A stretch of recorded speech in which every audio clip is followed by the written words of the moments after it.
అనుభవదారు కాలం ఈ పేరు వింటేనే రైతుల్లో గుబులు పుడుతుంది. ముఖ్యంగా నిరక్షరాస్యులైన రైతులకు కాస్తు కాలం అని చెప్తే హడలిపోతుంటారు. అనుభవదారు పేరుతో రెవెన్యూ రికార్డులోకి ఎక్కి కొంతకాలానికి భూ యజమానిగా మారి రైతులను రోడ్డున పడేసిన ఘటనలు ఎన్నో జరిగాయి.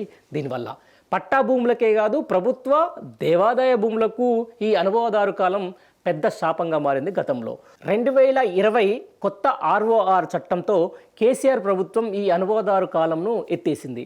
దీంతో గుండెల మీద కుంపటి తొలగినంత పనైందని చెప్పేసి కూడా లక్షలాది మంది రైతులు సంతోషం వ్యక్తం చేశారు.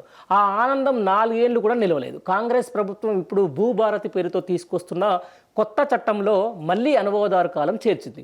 పైగా 2014 వరకు రికార్డులో అనుభవదారులుగా ఉన్న వారి పేర్లను చేర్చుతామని ప్రకటించింది. వారికి హక్కులు సైతం కల్పిస్తామని చెప్పింది. దీంతో రైతుల్లో మళ్ళీ భయాందోళనలు మొదలయ్యాయి. అనుభవదారు కాలం ఈ పేరు వింటేనే రైతుల్లో గుబులు పుడుతుంది. ముఖ్యంగా నిరక్షరాస్యులైన రైతులకు కాస్తు కాలం అని చెప్తే హడలిపోతుంటారు. అనుభవదారు పేరుతో రెవెన్యూ రికార్డులోకి ఎక్కి కొంతకాలానికి భూ యజమానిగా మారి రైతులను రోడ్డున పడేసిన ఘటనలు ఎన్నో జరిగాయి. దీనివల్ల పట్టా భూములకే కాదు ప్రభుత్వ దేవాదాయ భూములకు ఈ అనుభవదారు కాలం పెద్ద శాపంగా మారింది. గతంలో 2020 కొత్త ఆర్ఓఆర్ చట్టంతో కేసీఆర్ ప్రభుత్వం ఈ అనుభవదారు కాలంను ఎత్తేసింది.